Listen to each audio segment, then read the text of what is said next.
Welcome and step into the minds of addiction and recovery. Hello, I'm your host, Brett C. It is an honor to bring into light one of the darkest aspects of our society, addiction.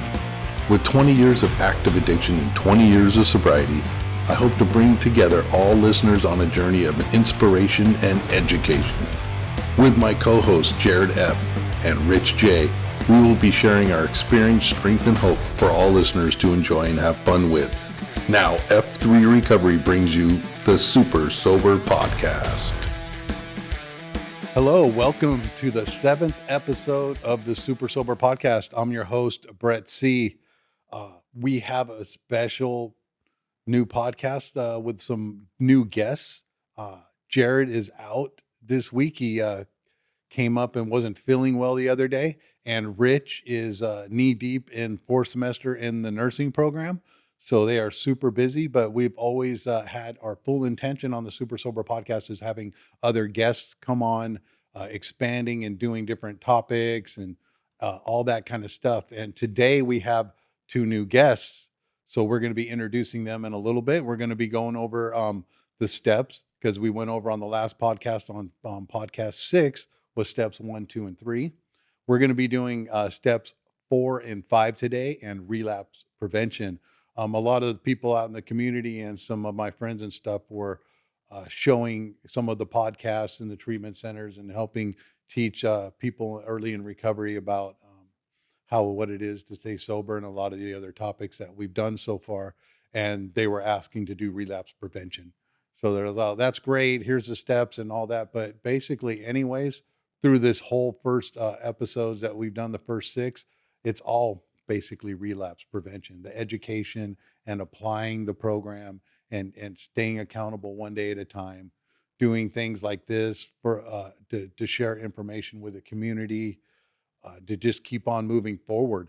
So today is the big barrier of recovery, step 4 and 5. Oh my gosh, here it comes. This is where we lose so many people. They do 1, 2, and 3. They do the 1, 2, 3, cha, cha, cha. Then they step out on 4 and 5. So there's the sayings. There's so many cliche sayings in recovery and stuff. If you don't do a 4th, you're going to drink a 5th. And how many people have done that? You know, I've done that. And it's very important that if you don't do a good character reflect, we're not going to get to your character defects that come on 6 and 7. So this is where the rubber hits the road right here, guys. We're going to move forward and take a look at your life. And there's a lot of different ways to practice this step 4 and 5. They go along right together. So the 4th step is made a searching and fearless moral inventory of ourselves. And then the 5th step that goes along with it is admitted to God, to ourselves, and to another human being the exact nature of our wrongs. So hopefully at this point, you've worked a thorough 1, 2, and 3. You've regained a good relationship with your sponsor, and you're willing to get a lot more vulnerable. It's time to start taking action and delving inside with this process. The first 1, 2, and 3, you come to believe, made a decision. I can't, he can, and we'll let him, are some of the cliches that go with 1, 2, and 3. But now that we're going into 4, here it's time to shine the flashlight on our life. It's time to really take a delve and then see what our causes and conditions are. What happened? What's going on? Who am I? What is my barrier to moving forward with a new life? How much what we would say resentment and character defects and all that kind of stuff. So just know the only wrong way you can do this step is to not do it. So I want to start off. My name is Brett C. My sobriety date is 4/21/03. I'm a RN with a BSN. I've been working in hospitals for up to 17 to 18 years. I've taken multiple people through the 4th step, and it's been an honor. And the way that I went through the 4th step, I will be sharing in just a little bit, and we'll move to our left. Good morning, everybody. My name's Pat S. My sobriety date is 5/1/04. I'm retired right now. Professionally, I was a paralegal, worked in law firms for 45 years. Now I'm doing gardening, and I love it. So life is good. Thank you. And my name is Mike D. My sobriety date's January 18th of 2020. And I currently own my own business, which will be referenced later in the show. And I am a registered tax preparer. Awesome. Here we go. More professionals in recovery, 45 years of paralegal work. We got our first commercial representative coming in here with Mike D and his remote tax doctor coming up in the middle of the show. And he's going to be explaining a lot of different barriers and helping people not relapse over their financial wreckage. And it's going to be super cool. So Pat and Mike, I've been going to meetings with for years. I met Mike in pandemic sobriety. So we used to go to the park meeting and stuff. And every time I would walk up and stuff, he'd be all, "Hey, it's Nurse Jackie." And it's like, if you guys haven't seen Nurse Jackie, the Showtime series is kind of crazy. So I'd always get a hoot out of that and stuff like that, kind of a jab at me and stuff of my career, which is funny. He doesn't call me that anymore. I don't know why, but it's kind of funny. So, yeah, so we've been going to meetings together for a while and everything like that. And the way that this organically came about, how we're going to got these two guests, which was my intention to have them on anyways. So here we are. We're going to be talking about the fourth and fifth step and relapse prevention. So when we get into the fourth step and we started going through it, I remember when I went through my last treatment center, the way that I got taken through the fourth step was the 155 question fourth step. I've talked about it in previous episodes, and that takes you on a journey with like no stone unturned. So they're going to be talking about how they take their sponsees through the fourth step. But when I did that step, it takes you through the childhood, the adolescent, and adulthood. And it's multiple questions. And it's when I did that, I was in a 90-day treatment program and I had the time to do it. And when I did that, it changed my life. I put everything on paper. It was 28 pages front and back, and I write small. And I had the time to do it. And I was so glad that I took that journey. I had my whole life objectively. So what I first started taking my sponsees or taking people through the program when I was taught how to objectively and subjectively write. So objectively means to take yourself outside of yourself and write about yourself without emotion in it. And subjectively is, of course, writing from your first point perspective view. So for most of the fourth step, I was able to write objectively. And there's multiple questions. So it'll go in and like ask you about your relationship with your grandparents, how you were taught. It talks about sex inventory and everything. It's really in depth and delves really deep. So we know that in the with the fourth step, when the program was started in 1935, and the book was written in 1938, and then the collateral 12 and 12 that goes with it, it just goes deeper and deeper. And the same psychological dramas that are going on in 2023 definitely did not exist in 1935, but the basis of emotions and interactions with people and our relationships remains the same, but a little bit more complicated with all the technology and all the drama and all that stuff. But the basic principles of how you go through the steps remains the same. And it was really powerful for me. I've done the steps with the 155 questions, four step, and I've also done the columns. So there's a lot of different ways to do it. And we'll be talking about like 4 or 5 different ways that we go through the fourth step. Just know that there's no wrong way to do that. The wrong way is to not go through it. And it's not going to kill you. So most people just balk out at this one for some reason because they don't want to have the flashlight shined on them. So when I did the 155 question fourth step, it really set it up for the rest of the steps fluidly going through, because I wanted to also talk about that.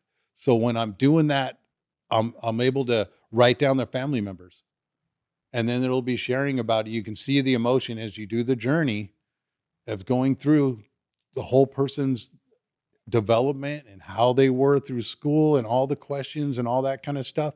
I'm able to build a profile. It's kind of like I'm turning into this little psychologist and I'm writing about people's history and everything, and I'm putting down their family members. Then I'm building an 8th and a 9th step with them too, because I'm seeing where the resentments are coming from.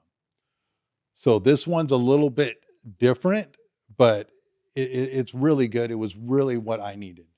And you'll find out in recovery that you get your sponsor and all that kind of stuff. You're going to get exactly what you needed when you look back and reflect in the past of what you went through after you get through all the 12 steps. So it was exactly what I needed. I still have it. It's how I take my sponsees through. And when I'm doing the first 3 steps, I have already had them writing a considerable amount. And I don't tell them that I'm dropping 155 question 4-step on them. They'll be like, oh no, I want to know. And it's already, oh no, anyways, coming in, kicking and screaming. So it's 5 questions a day over 30 days. And it's basically, that's 150. So a lot of those questions don't apply. And you can see it on the internet if you want or whatever. You can look it up. You can even request it. You can do a little research if you would want to do it that way. But it's basically, we take people through the steps how we were taken through the steps. But you can always evolve too. So that's my little take on that. And I know that Pat and Mike have a lot to share on that also. So how is it that you take your sponsees through the steps, Pat? Okay, so I guess the first thing you have to be aware of is we have to be willing to do this work. And whatever's happened to us in our life that we finally decided to quit drinking, that we can't keep drinking. And now what are we going to do? And so the steps take us from where we don't want to be to a life we do want. And so it's that willingness to do this work that's really pivotal. And so the thing is that when you find a sponsor and of course at the beginning you don't even know what that means. What does having a sponsor mean? Well, a sponsor is somebody who has been through the steps, and you have to make sure they've done the steps. And so when I help other people, I really just replicate how my sponsor helped me do the steps, because it's kept me sober. And I listening to Brett's 155 questions, I'm not sure. I mean, everybody, you're exactly right. We come to this, we get exactly what we need. And so my sponsor she had worksheets for steps 1, 2, and 3. So I was doing writing. I was reading the book as I was doing the writing. The book kind of goes sequentially up to the steps. Chapter 5 is where we have 3 and 4. And the book talks about resentments are the number one offender. And I don't know about you guys, but I was full of rage, fear, sadness, all this kind of thing. And that is what, the purpose of the 4th step is to uncover the blocks. What is it about my thinking that is keeping me stuck in a life I don't like? Yeah. Regardless of whether I'm drinking or not. I hadn't had a drink in years, and I was more miserable not drinking than I was drinking because my thinking remained the same. And so we got to figure out, what about my thinking is incorrect. So the book talks about resentments, and Brett alluded to the resentment. There's a worksheet, and I have one that just helps you replicate what it does in the book. And in the book, there's actually an example. He's got the columns, who we're resentful at, why. We got it right up there too. Oh yeah, yep. There we go. Who we're resentful at, why, and how it affects us. And so we start out there, and then I have a worksheet for fears. We do the same thing for fears. Mm-hmm. And then the sex inventory, we have to do that too. Sex inventory. And it's really cool the way it works, because I remember thinking I was going to be so glad to share just how awful people had treated me. I couldn't wait to tell my sponsor just how bad people had treated me. And then, but the point here is, we get to unload all our resentments and fears and everything, but then the program suggests that we look at what my part was in having all this happen. And that's where you get to oh my gosh, I had a part. Wait a minute. I didn't have a part. People did it to me. And the whole point of AA is to accept 100% responsibility for my life. And the only way I can do that is to look at how I've been acting and see if there isn't a better way for me to go about it. So the steps help me do that. It's just awesome.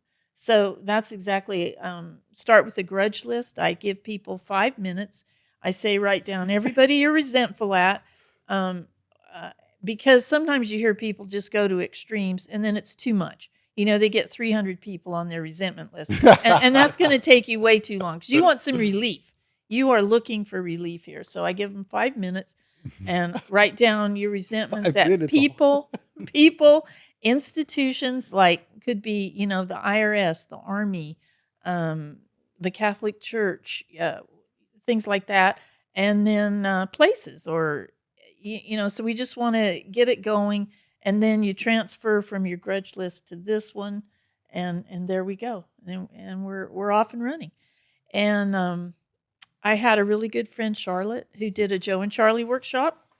And here's her Go ahead book. and show that to Oh, the yeah. camera and stuff. This, And show the back part too, a picture of her. oh, yeah, there's Charlotte, a very young picture of Charlotte.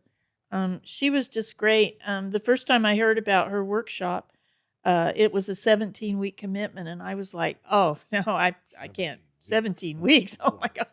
But then I finally did it. I met her. I loved her. And this book was published right before she died. It was insane.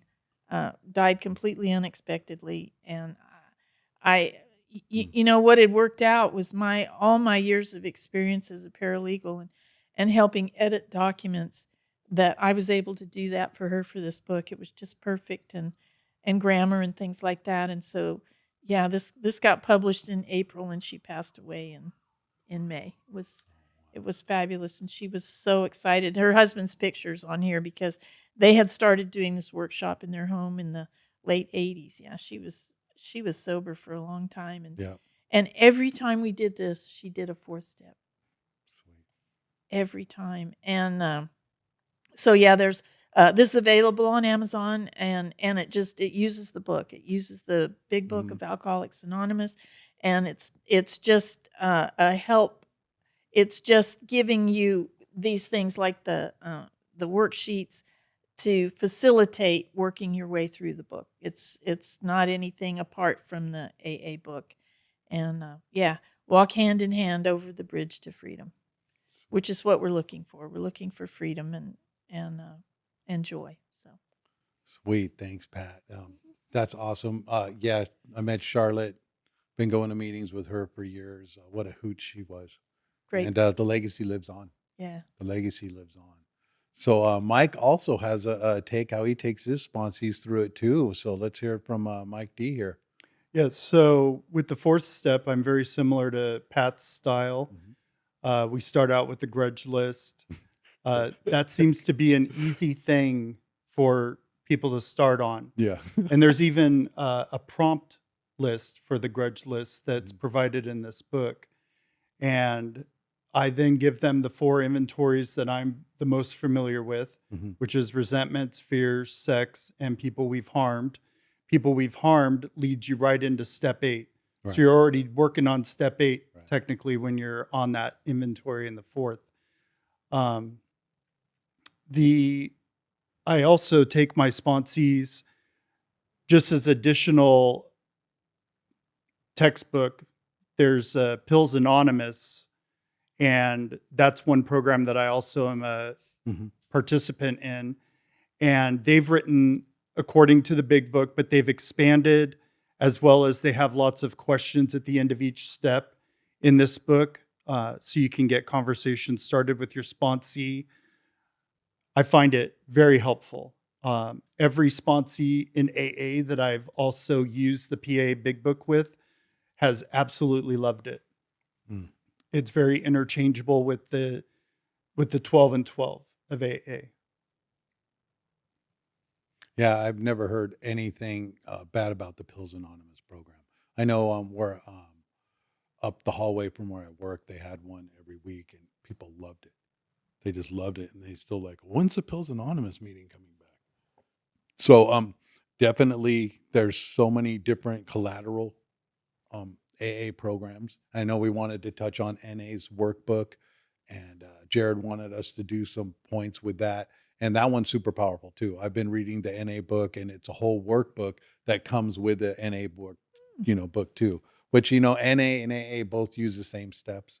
There's so Yes. many similarities, but in NA, in their book, in their basic text, it gets it's not in AA, there's a lot of antiquated words and stuff like that. NA is more basically straightforward, modern age, kind of more relatable in a sense. I don't want to say like, oh, I'm probably going to get a lot of emails on that one. What do you mean AA is not relatable? No, but I mean it's more new, um, written more in a presentable kind of stuff, like for this day and age kind of thing. But I I mean, think 1958. yeah, So it's okay, about 20 years hmm younger, I yeah. guess you would say. Right. And then the 12 and 12, also that accompanies with the big book. So I take my sponsees through the 12 and 12. So when I do the 4-step, I have them read the 12 and 12, read a 4-step, write a page, what that means to them also with that. And there's a lot of accompanying stuff that goes with the steps, since we're talking about the steps. And a big one that comes to my mind is the goodbye to your addiction letter. So Yes. that one's super powerful that I have them do. And it's when I wrote that goodbye to my addiction. And I mean, our addiction and our alcoholism and all that stuff becomes this relationship, and it's so twisted. But to write the goodbye to your addiction letter was like, oh, wow, okay, this is it. And it's like, wow, I'm in a relationship. I mean, my substance, my drug of choices was just like always there for me. At different birthdays, and when I felt sad over here, and then I broke up with this girl, and then who was there for me to console me? Oh, alcohol and meth. Oh, it was just such a relationship. And then when I wrote that letter, it was kind of cathartic. And there's a whole bunch of different things. Also, writing your eulogy. I have them do that. That's something that I've added Wow. in. So like when I'm doing this podcast and I see and I talk to other sponsors and everything like that, they'll send it to me. So Mike was saying that there's also, when we're going to be talking about relapse coming up in a little bit, that there's also a worksheet that he sent me about when his sponsees relapse. And I'm big on prelapse stuff. So it's like I'll have them write about their prelapse. So to stay on topic about 4 and 5, and then to get into it. So also with 5 that we get into understanding is that we're admitting to God, to ourselves, and to another human being the exact nature of our wrongs. So this is like a confession that we're sitting down, we do our 4-step, we do it as thoroughly as possible, we're taking direction, then we need to sit down and go over it. And this is huge for people that sponsor, because every time I take someone through the steps and we do a 4-step, something triggers in me. It's always something that feels like there was a stone unturned. There was something, and it gives me chills talking about it.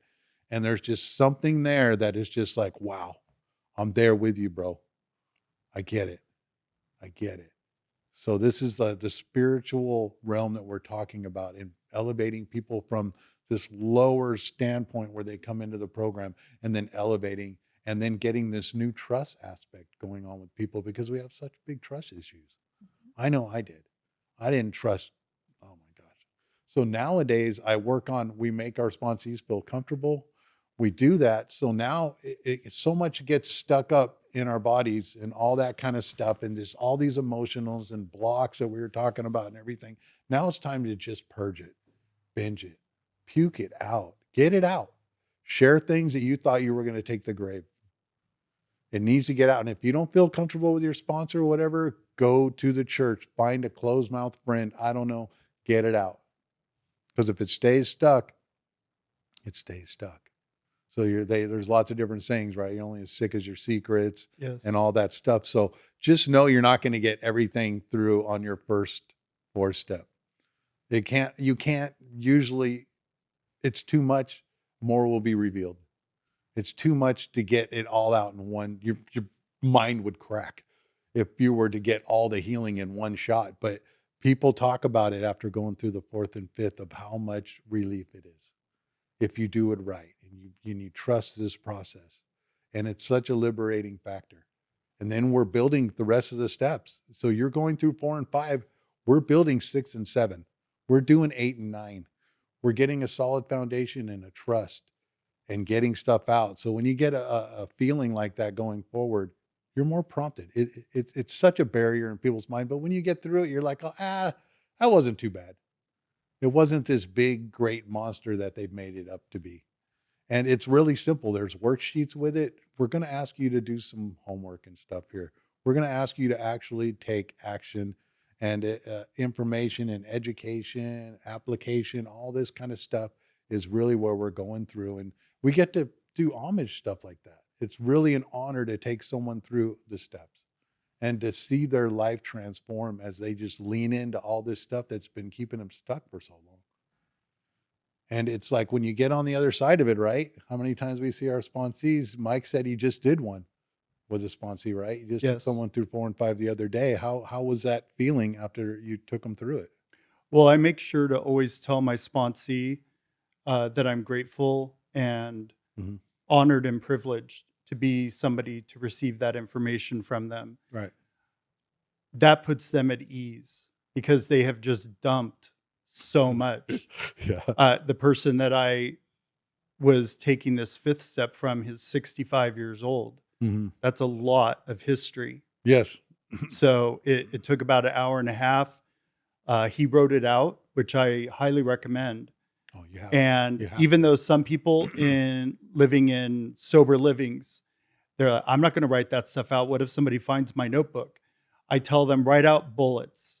So if you did something at 16, you Yeah, want this to is tell me, important. just write out a bullet, 16 years old, so that when we get together, you tell me about what that incident was. If you don't want to write it out in detail because you're afraid somebody might find your workbook or your notebook.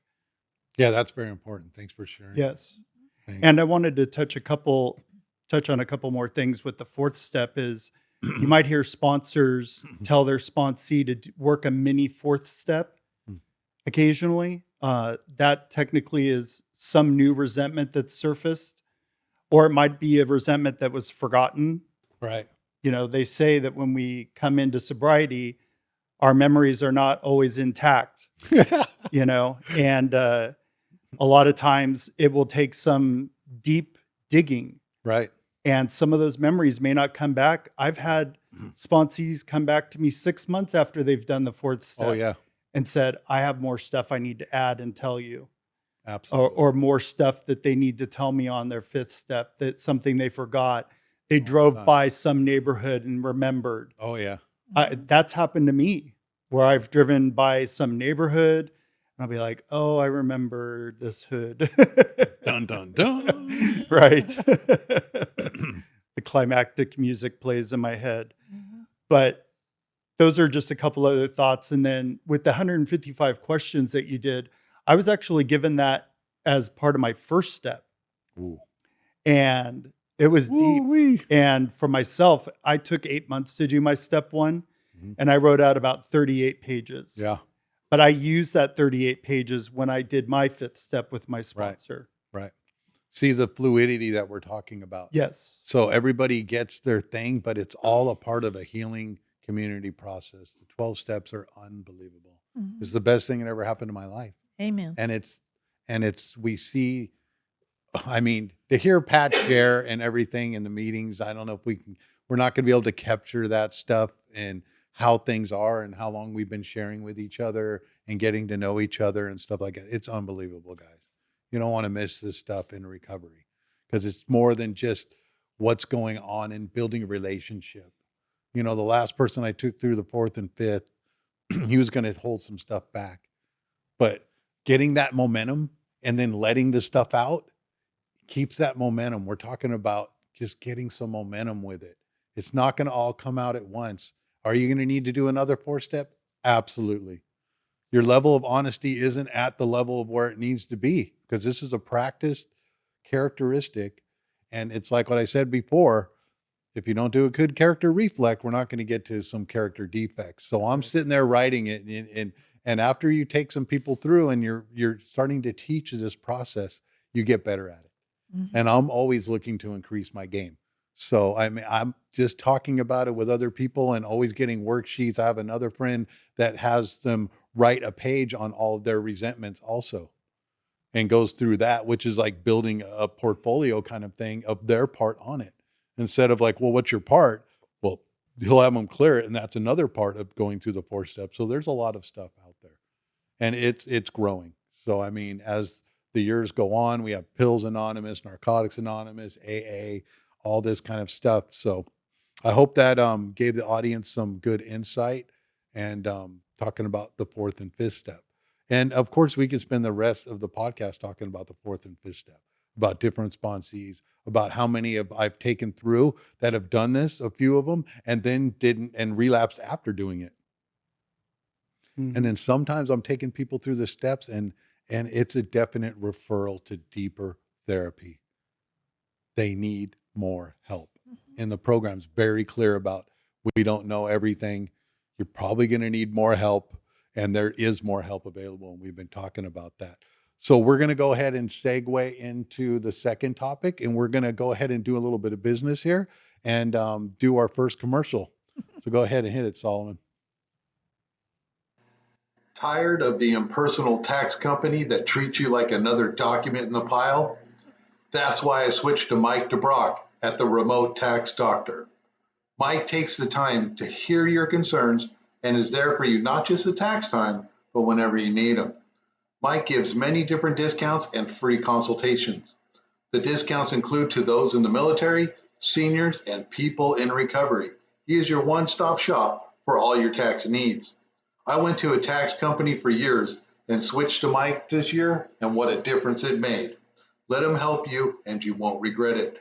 Mike can be contacted at 949-257-2428. That number again is 949-257-2428. Or you can be contacted at his email at remotetaxdoctor@gmail.com. That's remotetaxdoctor@gmail.com. Or go to the f3recovery.org website, go to the recovery resources page, and you can see all of his information there. All right, great. And tell them that Super Sober podcast sent you. Yes. So definitely. So Mike is a tax professional, and we have a paralegal, we have an RN with a BSN, and we're going to segue into our next topic that's been requested to talk about, and that's relapse prevention. And I know that Mike had some definite stuff that he wanted to share about the relapse prevention. We could talk about relapse prevention forever, but we also wanted to ask Mike about some definite questions about financial stuff. So that's a huge barrier for people coming into recovery. I know it was for me. I wasn't even able to have a bank account for my first 3 years, basically. And the back taxes, I had never filed for taxes before I started getting into recovery and stuff. And then they would send me the stuff from the IRS and show different years. I had so many different years with no income. I was like, well, I guess I don't have to worry. I don't have that barrier. And just, so basically my second sponsor was big on having a sponsor. He said, well, I mean, in the program, but a mentor in all aspects. So he was big, like he had a financial sponsor, he had a fitness sponsor, he had a psychological sponsor, he had a marriage sponsor. Just that's what he would call a sponsor. But he had a mentor and someone that he could call and need. Just know in our society and all that stuff that it's not hard to look around the rooms of AANA or whatever you are, and then open your mouth and ask for help. And then it's a solution-based area. Before you know it, you got tax professionals, people working at your house, all that kind of stuff. But you got to use some discernment, of course. Yes. But there's definitely a lot of professionals. So we're looking at 3 of them right here. So relapse prevention is really big. Man, I'll tell you, relapse is gnarly. And if you could, Solomon, can you pull up a definition for relapse? Getting him into it right On here. the spot. And I wanted to also say while he's pulling it up is happy belated birthday to Solomon, our producer here. It was yesterday. I think it was the big 3-0 or something. Sure. Yeah. We can go with that. Looking We'll good take as it. always. Celebrated his birthday yesterday, man. We'll wish him well and appreciate him. So while he's working on that. So here's relapse right here. Basically, it says of relapse of someone suffering from a disease, imagine that, deterioration after a period of improvement. So a deterioration in someone's state of health after a temporary improvement. Mm. So, I mean, that definition right there that's kind of hitting the nail on the head. It's like we're getting a little bit of improvement going on. They call it the pink cloud in recovery. And it's like, wow, nothing. Whoa. I mean, it's easy to get that because you were feeling so low when you got there. How easy is it to feel a little bit better and all that stuff? But then, as they say, you hit the brakes on your addiction, all the crap that's in the back seat and in the trunk comes flying forward and hitting the windshield and flies all over you. So I love that definition of relapse. It really hits home. It's right there. So you're temporarily, we don't want to be temporary anymore. So go ahead and hit it, Mike, with some of the relapse prevention stuff that you were sharing with me that I wasn't even aware of, and it sent me a worksheet on it, and I just threw it in my AA recovery workbook on my desktop. So Right. So the first thing I tell sponsees when I start working with them is that working the 12 steps is the major part of their relapse prevention. That's if they work it thoroughly and honestly. great mind blown. Right. So I did locate a relapse prevention workbook. It's about 11 pages long, very poignant questions and pointed, as well as room for the person to write down what they're discovering about themselves, usually from their most recent relapse. So if a sponsee is working with me and they relapse at some point in their time working with me and they want to get back into recovery and they want to keep me as a sponsor, I require them to go through this relapse prevention packet with me. Yeah. I've also picked up new sponsees that got fired from their last sponsee because they relapsed. Right. And so before we even do step one, I will take that person through the relapse prevention packet. And I find that very helpful. It really gets that person's mindset already on what their triggers are, and then already what the solutions and the tools are for working through a prelapse, as we would say. Right. So That's what I have them do. Is I go, well, let's get to the prelapse. And the prelapse. And I'm like, oh, Yes. yeah, I want you to write me some pages about what happened, how you slipped. So, yeah.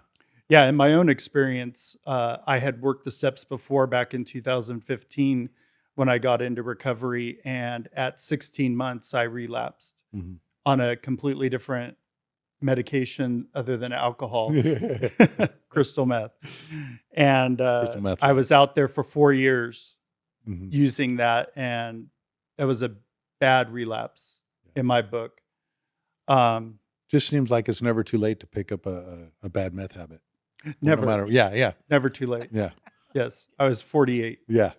It's very common. It's just meth bad, kids. Yes. So a couple of the things that you get out of working this packet is, one, you're going to discuss with your sponsor about your last relapse and the prelapse leading up to it, understand how the addiction affects people's thinking, understand how triggers can lead to relapse, and identifying different triggers, and then understand how to diffuse those triggers, which is the tools of the program. It talks about the various types of triggers being whether they're automatic. I have here on identifying the triggers, avoiding the triggers, interrupting the triggers, talking about triggers, and thought stopping as methods for diffusing the triggers. Some are internal triggers, some could be external or even sensory triggers. I always, driving on the freeway, out somebody's window, you smell marijuana. Yeah. And is that a sensory trigger for me? No. Thank God that one's not an issue for me. Smelling that a lot. Yes. And even alcohol, no longer just the smell of it. I can be at an event or someone's birthday party and people can be drinking around me and I have no desire to drink or use. Right. So there's questions that go along with that in the packet. And you can find several different resources online about relapse prevention. Exactly. There's so much collateral information. There's so much to be inspired by. What about you, Pat? How do you work on helping your many sponsees go through relapse prevention and stuff?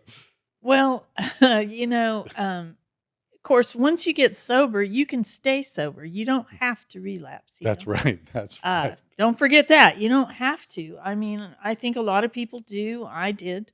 But I was abstinent for years, and that's not the same thing as being sober. So once, and I did use again after I stopped drinking, and it was after that, and I, as I said before, just being abstinent doesn't get you a better life, and it was working the steps that changed my whole outlook, my whole perspective on life changed. Right. The stopping drinking did not change my perspective. I just was like, well, how do you live? How do you live without? Wait a minute, I didn't know, so I just prayed nothing would happen, and I would somehow skate through without being overcome by a need to drink again, you know. But the steps, once we discover the steps, if we'll just stick with it, I guess that's the thing. And I was just thinking about this silly example is that, you know, I have one child and I wanted to do natural childbirth, right? And so I did the classes and everything, and I'm in the middle of labor, and it hurts, okay? It really hurts, guys. And I'm like, okay, and I'm trying to do my breathing or whatever it was they had told me to do, focus on my Mandela, blah, blah, blah, blah, blah. And my coach was one of my best friends, and she was sitting, you know, I don't know, by the bed, and we're kind of holding hands, and she's like, I don't know, 4 feet away from me, and suddenly I'm just like, I am in so much pain that I don't know, I can't even see what I'm doing. And the doctor just happened, I was in a ward because I didn't have a job. And anyway, the doctor happened to walk by, and she goes, no. And she comes in and she tells my friend, you need to get about this far away from her. You are too far away. She can't even see you. Yeah. So she gets right here and like, Pat, you can do it, and breathe with me and all that. And I got through it. And I think of the steps as like that. We have to stay close to them. We will get in so much pain all over again. Mm-hmm. And what do we do when we get in pain? We use. We drink, whatever. We seek that relief because we're not yet trusting that the steps and God are going to be that relief, you know? Right. Sobriety takes a while to get seasoned or something in our minds, for our minds to really accept just how big a deal it is that God will help us. God will do for us what we can't do for ourselves. You know, that's the message of AA. And so if we'll just, you know, that's what so if I see people drifting apart, you know, that's why a lot of people ask their sponsees to call them every day so that I can hear if you're drifting off. You know, if suddenly work is more important than meetings, or you've got a new relationship and everything's, you know, we get so distracted. Yes. We don't know how to concentrate. What we want is an easy fix, you know, and it turns out sobriety is not, it's a wonderful fix, but it's not easy, and we have to work at it. We have to continue to be willing. And, it's hard. So anyway, but of course it does happen. You know, suddenly I'm not hearing from people, and I can't make you call me. I can't make you want to call me. If you don't want to talk and have somebody, I'm willing to listen, but if you don't want to talk, you know. So then all of a sudden you hear from them, and it's like, well, you know, I did this again or whatever. So I don't know. It's interesting that I'm going to look at the thing you're talking about, but I go through. I'll ship it to you. I was superficially looking at it. That Super is powerful cool. Stuff. Yeah. So we go through. There's 2 stories in the big book, Jim, and I forget the other guy. Anyway, one of the chapters they have these 2 guys, and both of them get sober and then they relapse. So I go through them. I go through those stories. We read those together, and we say, you know, can you relate to this? What happened? And then I ask them to come up with what happened why do you think this happened? Right. And what can you do different? And pledge to me that you're going to do something different. I can't you know, the role of a sponsor is kind of funny. Our sobriety is up to us. You know, I stay sober, they stay sober. We help each other. But if you're not willing to call me, I can't really help you. And so, Yeah, it's super powerful stuff yeah, like that. If you don't call when things are going good, you think you're going to call when things are going bad. That's right. Yeah, You just need to call. that's Pick a right. time and call. That's So it right. needs to stay accountability. We could talk about relapse prevention and so many different tools, which leads into environment, Hmm. who your playmates are. That's right. That's why we have sober livings, treatment centers. We got everything in place for you to go to.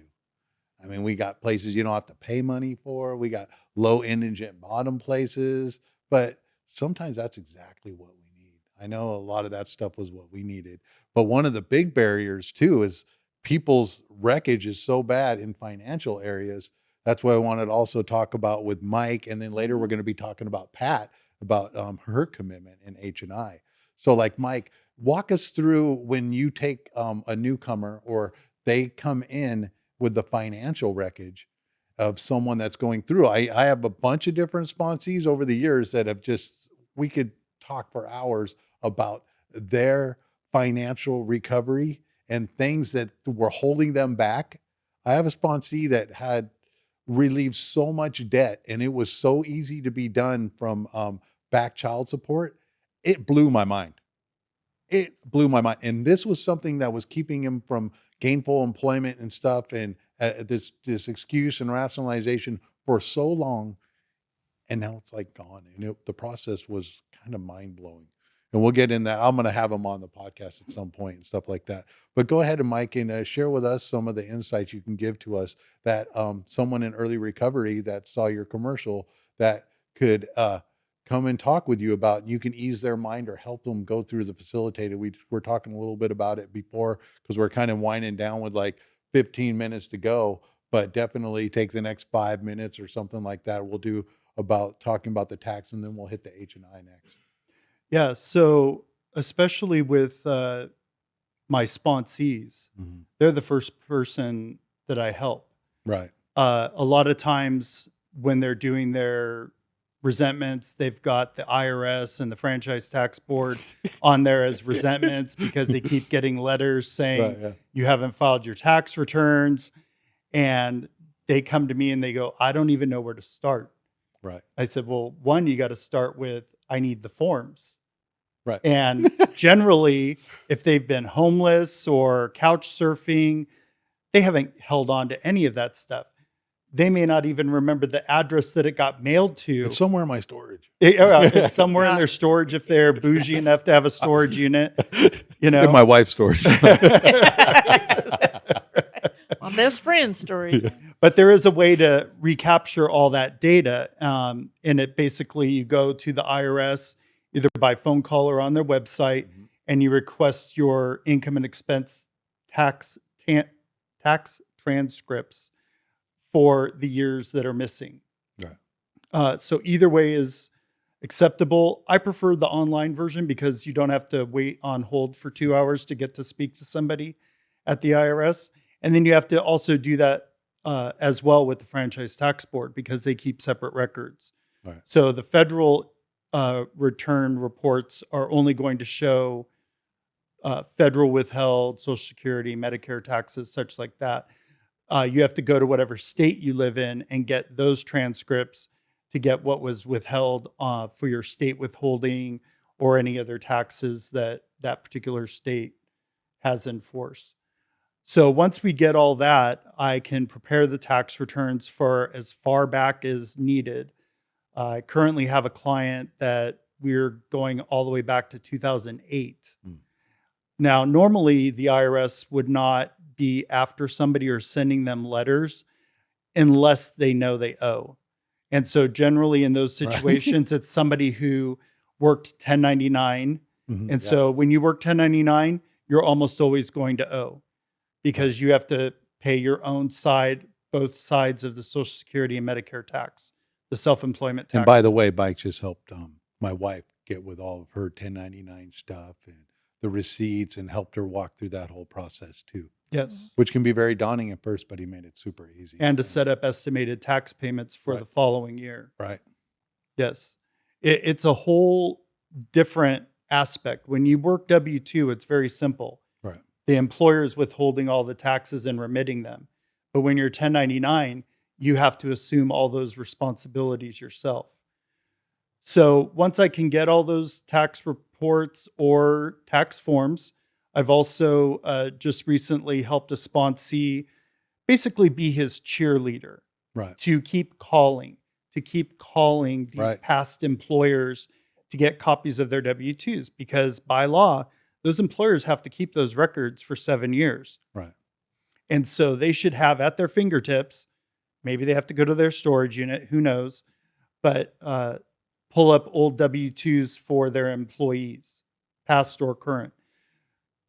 So just recently, a sponsee got through that whole process. I did the return, and they were getting refunds, which they weren't even expecting. So Right. it's like found money, Right. you know. But I have also had other clients where they've got refunds for all 3 of the 4 of the back tax years. The thing to know is that the IRS does not have to pay any refunds beyond 4 years and back. You basically forfeit that money because you didn't file a return. So it's time to take requesting action. the refund. So there's definitely a Get time going. restriction. Get going. Yes, get going. And I always motivate them with that. Right. And then I've had clients where, they were getting refunds for all those years. And then instead of getting the refunds, they get letters. Like you were saying, Yeah. it got withheld and grabbed for child support. Yeah. That's the most common one. Yeah. But then I let the client know that, hey, you just paid down your child support bill. Yeah. So you still took action in your financial life. Right. And it's easing the process. It's easing the process. So yes. thanks for sharing that. And I can feel that topic going on. I mean, we're always cheerleading, all that kind of stuff. And that comes down later into step 8 and 9 and doing amends and stuff like that. Yes. And so we have the tools here, guys. Give Mike a call. I'm not a tax person. We also have Pat's not saying she's going to offer any paralegal services. But what Pat does also that helps with relapse prevention is huge, is getting commitments. We've talked about commitments before in previous podcasts. So we want to pull up what Pat main plug in all meetings and everything like that, which is H&I. H&I is huge. I'm not a part of H&I, but we've been thinking about it. Pat makes it always seem just so appealing and awesome, and she always shares about it. So go ahead and share. We have the flyer up on the site right now, and go ahead and tell us a little bit. Give us like 5 minutes on H&I, Pat. if you would, Okay, please. my pleasure. So this is the flyer for the Orange County Hospitals and Institutions Committee. Throughout the country, AA supports AA makes it really easy to do 12th step work, which is where we carry the message to other alcoholics. In California, we use hospitals and institutions committees. If certain states don't have that, they have the GSR, the General Service Representative. At the area level, there are what are called correction committees. And also there's another committee that helps you go into hospitals. And so wherever you are, you can figure, AA has gone before you to make it easy for us to do a 12th step. When I think about Bill and Bob, they had to go find these people. And I don't have to find them. AA's done that for me. So Orange County, we have about 300 members in our committee. We have 2 meetings. We meet on the second Sunday, so the next meeting will be October 8th, which is a week from today. We meet at the Garden Grove Alano Club. We have the committee has 2 subcommittees. We have the institution subcommittee meets at 4 to 5, and then the hospitals at 6 to 7. There's orientation before that. The idea here is that when you go to the institutions committee, the panels and a panel is where we go wherever people can't go to a meeting. We're not knocking on doors saying, "Do you want to get sober?" We've been invited there. The institutions have invited us. or the hospitals or rehabs have invited us to come in. They think it would be helpful to who's ever there for them to get a meeting. And so that's what we do. That's a panel. Um, a lot of times on the institution side, we're alone, but if there's enough of us, we go together. So instead of a panel, it might be more like a speaker meeting. But anyway, so you have to have a year sober to join. Mm-hmm. And it's the best thing. I mean, I just can't tell you. Yeah, but you're going into jails. Yeah, I Yes. do. I love going to the jails. We also go to Chino Prison. Norco's just now Yes, tell us opening some up. of the jails you go to. Yeah, I go to Orange County jails. Right now, most of our panels are at Theo Lacey, and it's all men. We do have one women's panel at the IRC, Mm-hmm. and the Orange County Sheriff is really supportive of this idea. I go lot. He's got a program now where he interviews inmates who actually want to stay sober, and they What's make happening? a commitment to him to do that. And for those guys, we go into their mod, so we're in their day room, right in there where their cells are. And in fact, a guy was taking a shower the other day. It was kind of weird, but he had put up a towel so that because I kept, oh my gosh, he's taking a shower right now. Anyway, You are in the jail environment. It's real, it's real. Talk about a shot in the arm of recovery, right? And gratefulness. You get to leave, right? I get to leave, but it's amazing. I learn a lot from these guys. They're very appreciative. Sometimes just when you walk in, they say, "You know what? I am so glad you're here. We really appreciate you coming." We get that all the time. They're just grateful. We do distribute big books. We get wonderful donations every month from all over Orange County. Any donation H&I gets goes strictly for literature. So we take big books, and sometimes we can get 12 and 12s in there. And so the institutions committee, all of those, when you go to that, all those panels require additional clearance. Right. And so if they're not letting anybody just. That's walk in right. there. And so for make sure you got your just saying you're going to go do it. That's right. You got to be off probation, off parole, things like that. But sometimes right now we have a gal that's cleared to go to prisons and jails, and she has 27 felonies on her record. So Wait. if you would love to do that, if you've been in jail and maybe somebody came in and helped you and you'd like to repay that, there may be a way for you to do that. And the sheriff or whoever, we don't know. The power of God goes deep. People get cleared and they don't think they ever will. And if you can't get cleared for that, there's plenty of work on the hospital side. And it's just fun. You meet people. They may never not even know anything about the AA program. And we can come in and say, my life was miserable and now it's not. And we can help you go from miserable to not. We can help you go from despair to happy, joyous, and free. It's a real program. It really works. It's wonderful. And the other thing is the meetings are fun because everybody at H&I is doing the same thing. We're sober for at least a year, and we want to give back, and we're grateful and happy, and it's loads of fun. It's just fun. It's the old get in the car, you're going with me. You can take all your sponsees with you to the hospital panels. Can't take anybody with you to the institutions that hasn't been cleared. But right now, I just want to say that I had a panel for a long time at the Salvation Army for Women, and they have to have sponsees. A woman asked me to be her sponsor. We've worked together. She's done the steps. Now she has become a member of H&I. She now has her own Salvation Army panel. And this last meeting we went, she's going to submit the paperwork to get cleared to go to jail. So we're going to start doing jail panels together. Oh my and gosh. I think that is just, I can't even tell you. That's just, talk about coming all the way around. It's just Thanks wonderful. for sharing that, Pat. That Cool. is awesome. We have to wind it down here. We got a few minutes. Just wanted to do the shout out. I want to say a special thanks for you guys.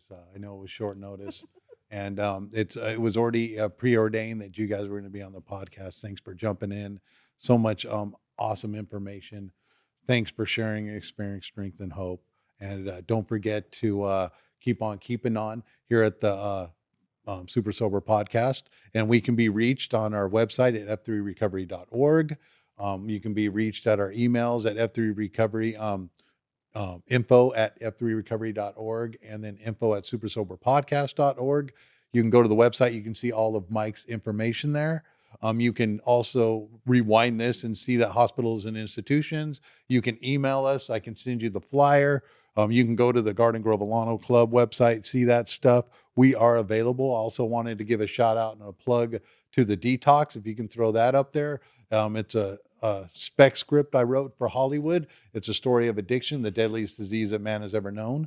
I will be plugging that at the Reels Recovery Film Festival in Hollywood that they have every year. So I'll be out there doing the best I can, pestering people. Maybe I'll get a card or the idea into the right hands and stuff.